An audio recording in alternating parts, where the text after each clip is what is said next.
My name is Nettie, and I am 54 years old. I am sitting in a courtroom staring at my only son across the aisle. He has not looked at me in months. My son decided I should pay for his wedding to the tune of $300,000. When I refused, he sued me. But what made me tremble that morning was not the lawsuit. It was the secret about to be exposed.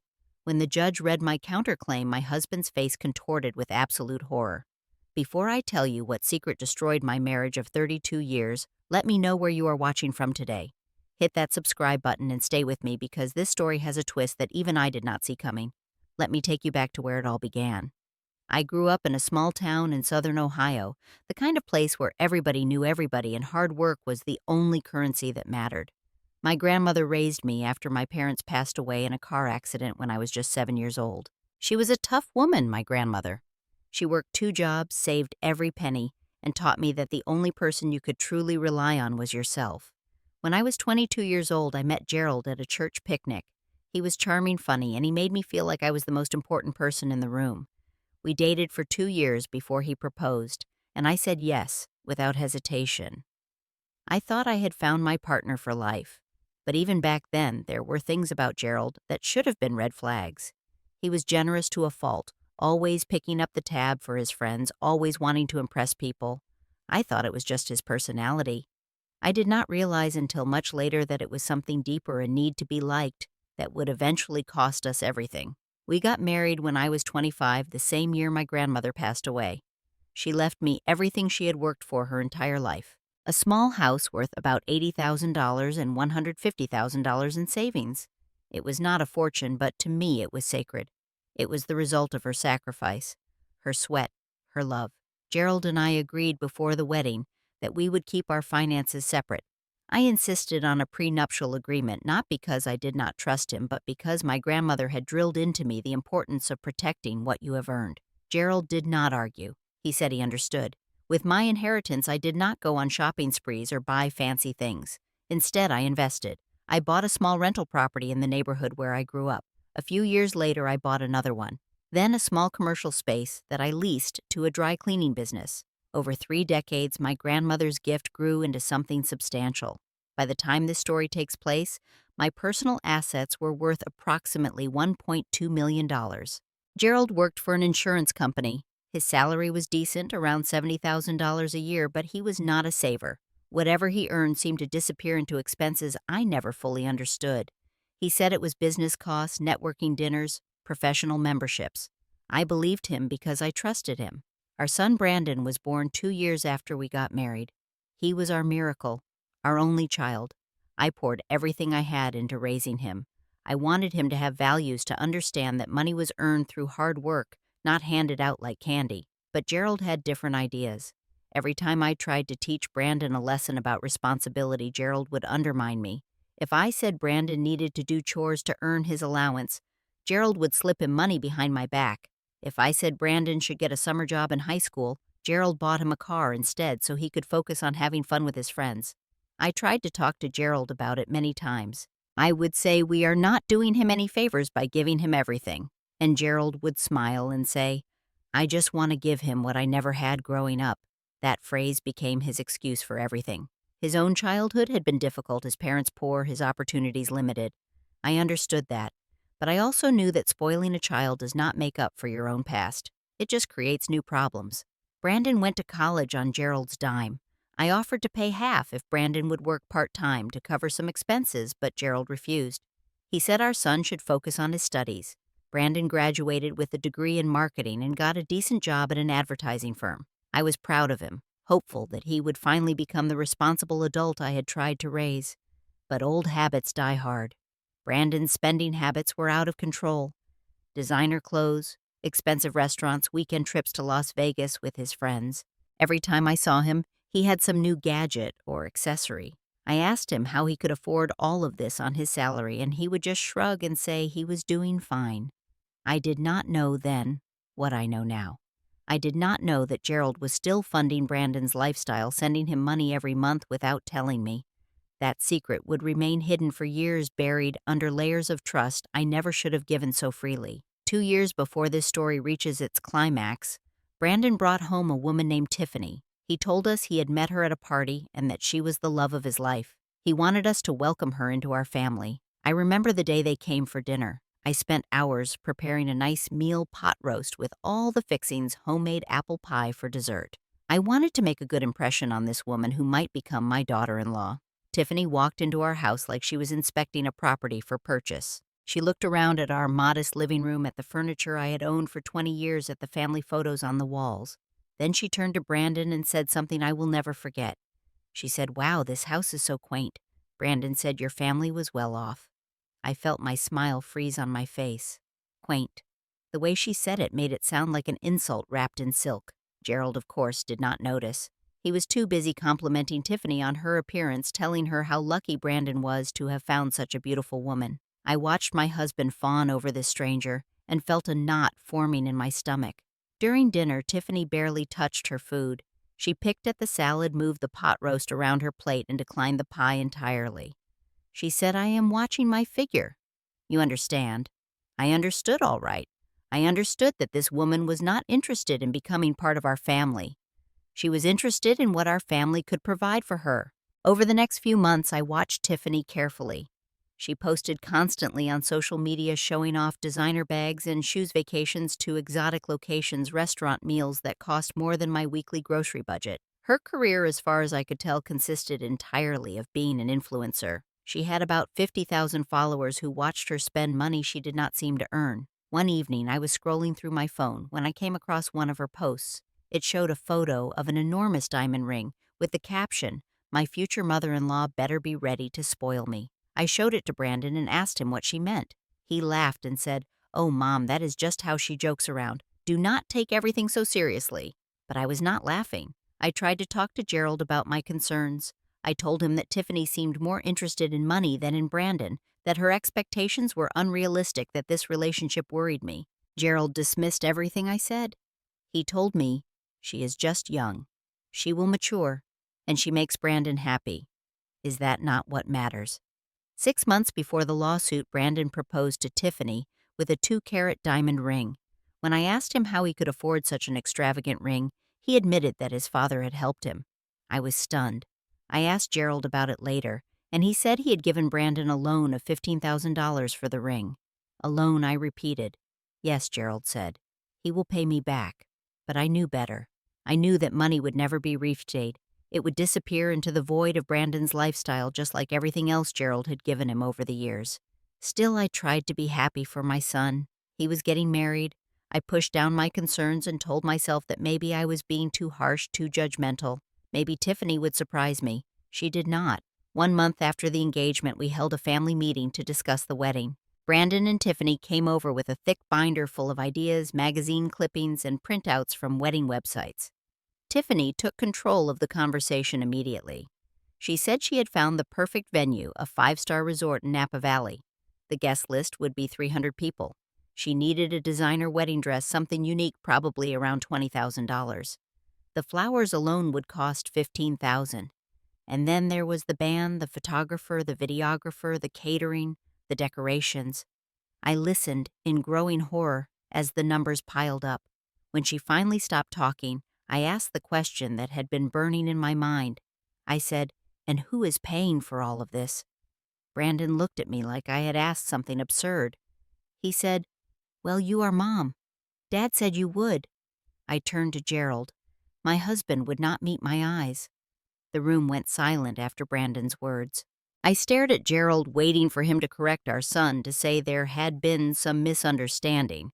But Gerald just sat there, studying his hands like they held the secrets of the universe. I said, "Gerald, what exactly did you tell him?" Gerald cleared his throat. He said, "I might have mentioned that you have some savings, that you could help with the wedding." Some savings? Like my entire life's work was just some savings. I turned to Brandon and Tiffany. I tried to keep my voice calm. I said, "I love you, Brandon, and I want you to have a beautiful wedding. But $300,000 is completely unreasonable. That is not wedding money. That is a house."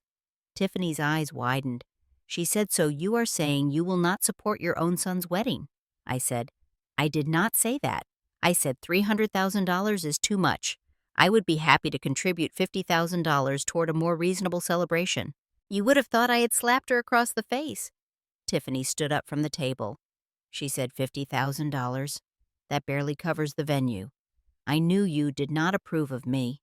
I knew you would try to ruin everything. Brandon put his arm around her. He said, Mom, this is supposed to be the most important day of my life. Why are you being so difficult? I said, Brandon, I am not being difficult. I am being realistic. $50,000 is a generous gift. Most parents do not give anywhere near that amount. But Brandon was not listening anymore. He and Tiffany stormed out of the house, leaving their wedding binder behind on the table. Gerald finally spoke. He said, Nettie, maybe you should reconsider. You have the money. What are you saving it for? I could not believe what I was hearing. I said, I am saving it for our retirement, Gerald. For emergencies. For our future. That money came from my grandmother, and I have spent 30 years building it into something meaningful. Gerald said, but Brandon is our son. Family should come first? I said, family does come first. That is exactly why I will not hand over my life savings for one party. A wedding is one day. Marriage is forever. If they cannot start their marriage without spending $300,000 on a party, what does that say about their priorities? Gerald had no answer for that. For 2 weeks after that dinner, Brandon refused to speak to me. He would not answer my calls, would not respond to my texts. Tiffany posted passive-aggressive messages on social media about unsupportive family members and toxic relationships. Gerald, meanwhile, kept pressuring me to give in. He said, just give them the money, and this will all go away. I said, no. This is about more than money now. This is about respect. This is about boundaries. Gerald said, you are going to lose your son over this. I said, if my son only loves me for my money, then I have already lost him. It was a hard thing to say. It was an even harder thing to believe. Then, 1 month after our disastrous family meeting, I received something that changed everything. A letter from a law firm. A formal letter printed on expensive letterhead with words that made my blood run cold. The letter stated that my son Brandon was making a formal demand for $300,000 to fund his wedding. It cited something called parental obligation and referenced verbal agreements made by my husband on my behalf. It threatened legal action if I did not comply within 30 days. My own son had hired a lawyer to demand money from me. I called Brandon immediately. When he answered, his voice was cold. I said, is this some kind of joke? He said, this is not a joke, Mom. I am completely serious. I said, you are threatening to sue your own mother. He said, I am asking for what I am owed. Dad promised me this money. He said, you would pay for my wedding. I am just holding you to that promise. I said, I never made any such promise. Your father had no right to commit my money without my consent. Brandon said, then, I guess we will let a judge decide that. He hung up. I stood in my kitchen holding that letter, and I felt something break inside me. Not my heart exactly. Something more fundamental. My faith in my own family. I showed Gerald the letter. I expected him to be outraged. I expected him to call Brandon immediately and put an end to this madness. Instead, Gerald said, maybe we should just settle this quietly. Give him what he wants and move on. I said, settle. Our son is threatening to sue me. And you want to settle. Gerald would not look at me. I said, what did you promise him? Gerald, what exactly did you tell him? Gerald said nothing. That night I lay awake in bed, my mind racing. Something was wrong. Something beyond the obvious insanity of my son's lawsuit. Gerald was hiding something. I could feel it in my bones. I made a decision. If Gerald would not tell me the truth, I would find it myself. The next morning, I made some phone calls. I asked friends for recommendations, and by noon, I had an appointment with a family law attorney named Patricia Hawkins. Her office was in downtown Columbus, a sleek, modern space with floor-to-ceiling windows that overlooked the city. Patricia was about my age, with sharp eyes and a no-nonsense demeanor. She listened to my story without interrupting, taking notes on a yellow legal pad. When I finished, she set down her pen and said, let me be clear about one thing. No court in Ohio is going to force a parent to pay for an adult child's wedding. Your son's case has no legal merit whatsoever. I felt a wave of relief. But Patricia was not finished. She said, however, if this goes to trial, everything becomes public record. Your finances, your family disputes, all of it. And based on what you have told me about your husband's behavior, I think we need to dig deeper. I said, what do you mean? Patricia said you mentioned that your husband has been giving money to your son without your knowledge, that he promised your money without your consent. These are red flags. before we go any further, I want to do a complete financial review of your household." I agreed. I gave Patricia access to all of my financial records, including the joint accounts I shared with Gerald. I figured there was nothing to hide. I had always been careful with money, always kept meticulous records. What I did not expect was what the forensic accountant would find. 2 weeks later, Patricia called me into her office. Her expression was grave. She said, "Mrs. Nettie, I need to show you something." She handed me a folder. Inside were bank statements, transaction records, spreadsheets, numbers that did not make sense. Patricia explained. Over the past 10 years, Gerald had transferred approximately $180,000 to Brandon, monthly payments ranging from $500 to $2,000 disguised as miscellaneous expenses in their joint account. Gerald had been funding Brandon's lifestyle for a decade without ever telling me. I felt sick to my stomach. $180,000. Money that should have been saved for our retirement, for our future together. But there was more. Patricia said we also found another account, a separate account in your husband's name alone. It was opened 15 years ago. I said Gerald never mentioned another account. Patricia nodded. She said the account receives regular deposits from his paycheck. Over the years, approximately $95,000 has passed through it, but the money does not stay there. It gets transferred out every month to the same address. I said what address. Patricia slid another piece of paper across the desk. It was a property record for an apartment in Cincinnati, Ohio. The tenant's name was Sandra Whitfield. I said I do not know anyone named Sandra Whitfield. Patricia paused. She said, "Mrs. Nettie, this is difficult, but there is more you need to know." She opened another folder and pulled out a photograph. It showed Gerald sitting at a restaurant table with a woman I had never seen before. She had dark hair, a pleasant face, and she was laughing at something Gerald had said. They looked comfortable together. Intimate. Patricia said this photo was taken 6 months ago in Cincinnati. My hand started to shake. Patricia continued. She said we did some more digging. Sandra Whitfield has a son named Dylan. He is 14 years old. There is no father listed on the birth certificate, but your husband is listed as the financial guardian. The room started to spin. I said, "Are you telling me what I think you are telling me?"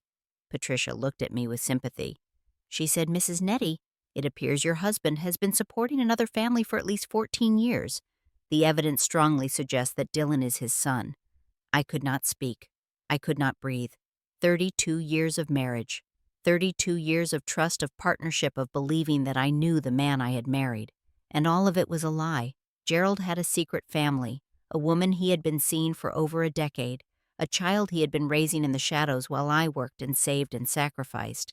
That was where the money went, not to business expenses or networking dinners, to Sandra, to Dylan, to the life Gerald had built behind my back. And now I understood why Gerald wanted me to pay for Brandon's wedding, why he had promised my money without asking. He had nothing left to give. He had spent it all on his other family. I drove home in a daze. My mind kept replaying Patricia's words, kept seeing that photograph of Gerald with Sandra, kept imagining 14 years of lies and deception. When I walked through the front door, Gerald was sitting on the couch watching television. Just an ordinary evening for him. Another night of pretending to be the husband he had never actually been. I stood in front of the television and said his name. He looked up annoyed at first. Then he saw my face, and his expression changed. I said, "Who is Sandra Whitfield?" The color drained from Gerald's face. For a moment he looked like he might pass out. He stammered, "Where did you hear that name?" I did not answer. I just waited. Gerald stood up slowly. He said, "Nettie, please. Let me explain." I said, "Explain what?" "Explain how you have been sending money to another woman for 15 years. Explain how you have a 14-year-old son I never knew about." Gerald's eyes went wide. He said, "You know about Dylan." I laughed, but there was no humor in it. I said, "I know everything, Gerald. The bank accounts, the apartment in Cincinnati, the photographs, everything." Gerald started to cry. He said it was a mistake. It meant nothing. I never meant for it to go on this long. I said, 14 years, Gerald. 14 years of lies. 14 years of stealing from our joint account to pay for your other family. How can you stand there and say it meant nothing?" Gerald reached for me. He said, "I love you, Nettie. I have always loved you." I stepped back. I said, "You have a strange way of showing it." That night, Gerald confessed everything. The affair had started 16 years ago during a business trip to Cincinnati. Sandra was a secretary at a company he was visiting. It was supposed to be a one-time thing, but it became something more. When Sandra got pregnant, Gerald could not bring himself to walk away. He said he felt responsible, so he became two people, the husband and father in Columbus, the secret provider in Cincinnati. He had been living this double life for nearly half our marriage. I asked him if Brandon knew. Gerald shook his head. He said, "Nobody knows. I have kept it hidden from everyone." I said, "Well, they are about to find out." Gerald's face went pale again. He said, "What do you mean?" I said, "I am filing for divorce, and I am going to countersue Brandon. When this goes to court, everything comes out. Your secret family, your financial deception, all of it." Gerald grabbed my arm. He said, "You cannot do that. It will destroy Brandon. He will never forgive you." I pulled away from him. I said, "Brandon is suing me for money I do not owe him based on promises you made without my consent. He made this choice, not me, and you made your choices 14 years ago." I moved out of our bedroom that night. I slept in the guest room, staring at the ceiling, feeling the ruins of my marriage crumbling around me. The next few weeks were a blur of legal meetings and document preparation. Patricia worked tirelessly on my case. We prepared a counterclaim that laid out everything. Gerald's decade of secret payments to Brandon, his hidden family in Cincinnati, his pattern of financial deception throughout our marriage. Gerald begged me to reconsider. He said going public would hurt everyone, that there had to be another way. I told him the time for other ways had passed, 32 years ago. The morning of the court date arrived cold and gray, typical autumn weather for Ohio. I dressed carefully in a navy blue suit, the same one I had worn to my grandmother's funeral 20 years earlier. It felt appropriate somehow. I was burying another chapter of my life. Patricia met me at the courthouse steps. She carried a thick folder of documents, evidence of Gerald's betrayal. She said, "Are you ready?" I said, "I have been waiting for this moment longer than I knew." We walked into the courtroom together. Brandon was already there, sitting at the plaintiff's table with his lawyer, a young man in an expensive suit who looked like he had just graduated law school. Tiffany sat in the front row behind Brandon, wearing a red dress that seemed wildly inappropriate for a courtroom. She looked more like she was attending a cocktail party than a legal proceeding. Gerald sat in the back, trying to make himself invisible. Our eyes met for a moment. He looked terrified. The bailiff called the court to order, and Judge Margaret Collins entered. She was a stern woman in her 60s, with gray hair pulled back in a tight bun and reading glasses perched on her nose. She radiated competence and authority. Brandon's lawyer presented his case first. He argued that Gerald had made a verbal agreement on behalf of the family to fund Brandon's wedding. He claimed this constituted a binding promise that I was obligated to honor.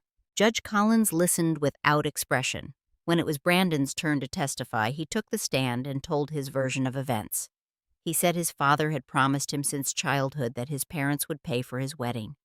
He said I had the financial means to fulfill this promise and was simply being spiteful by refusing.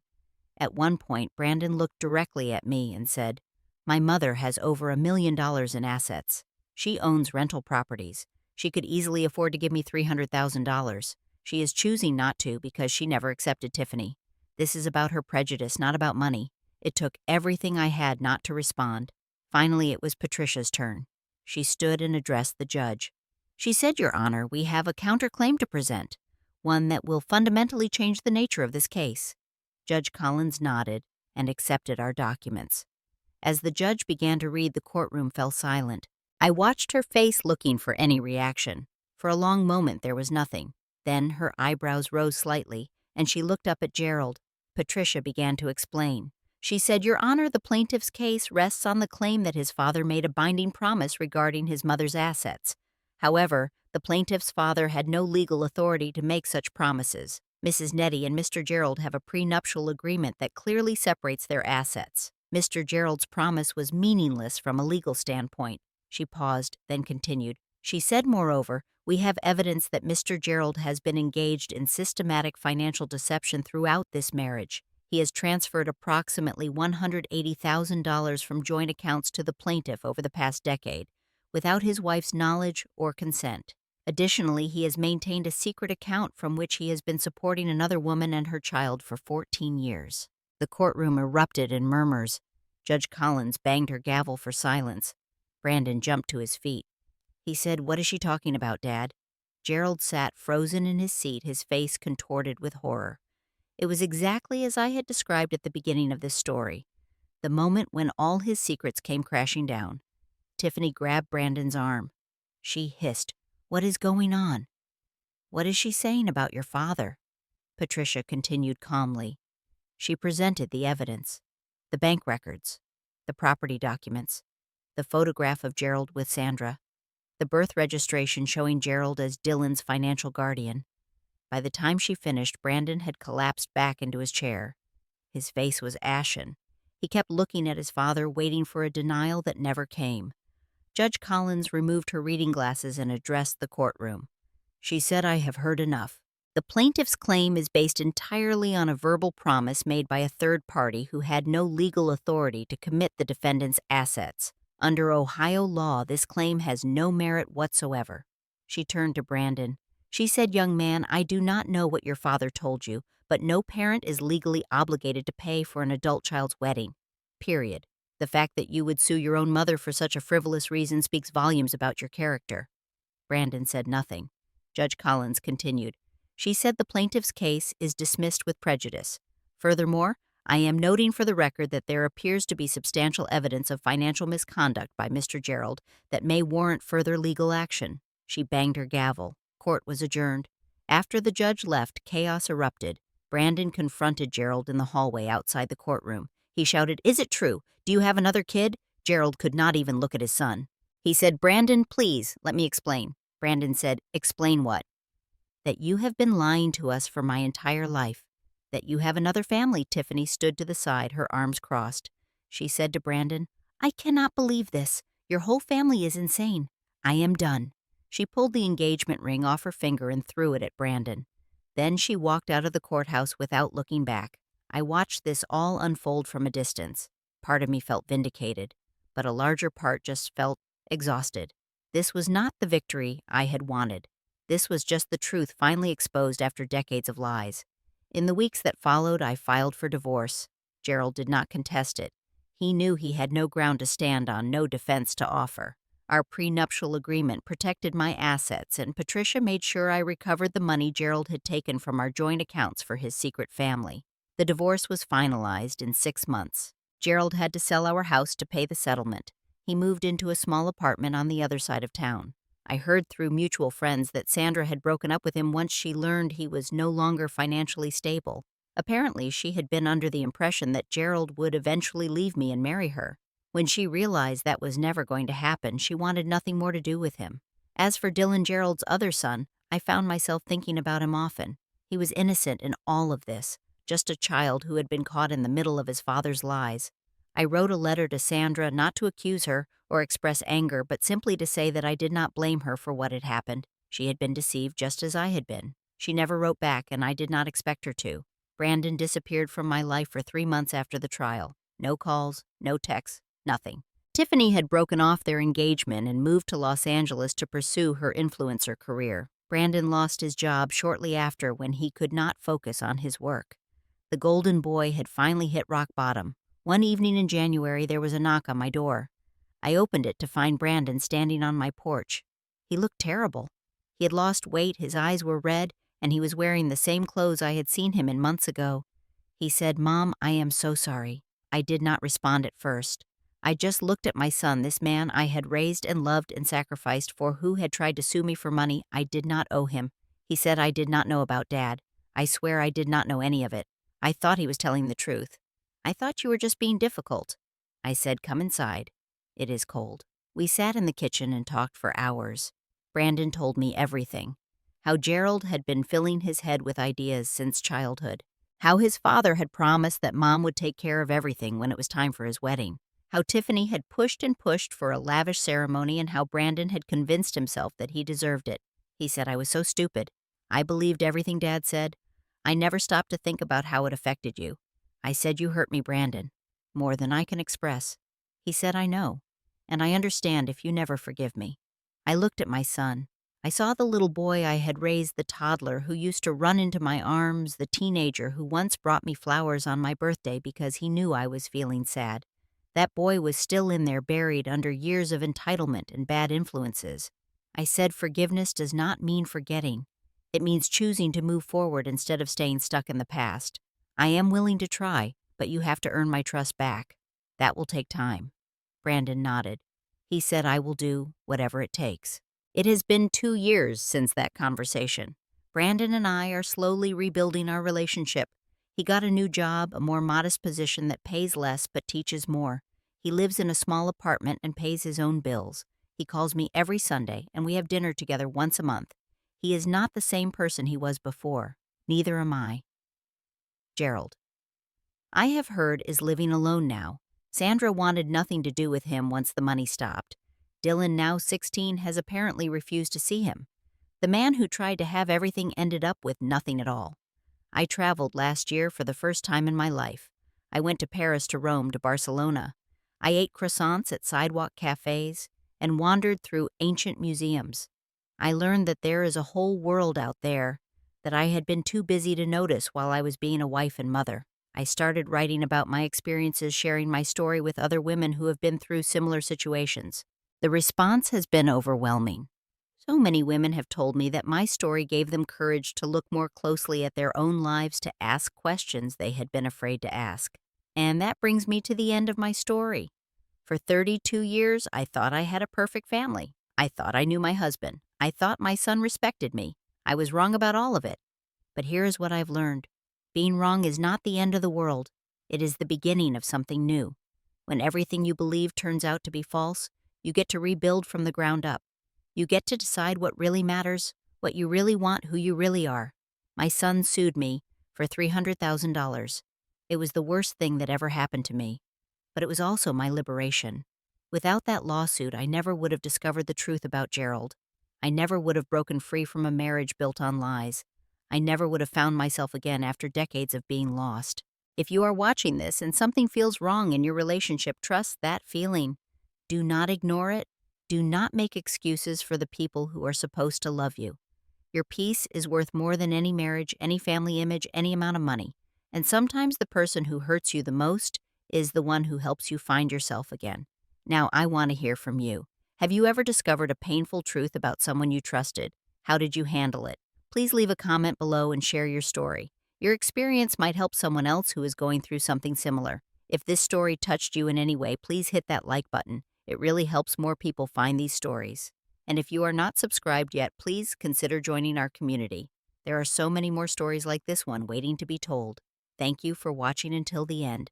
Thank you for being part of this journey with me. I wish you clarity in your relationships, courage in your choices, and peace in your heart. Take care of yourself, and remember that you are worthy of honesty, respect, and love.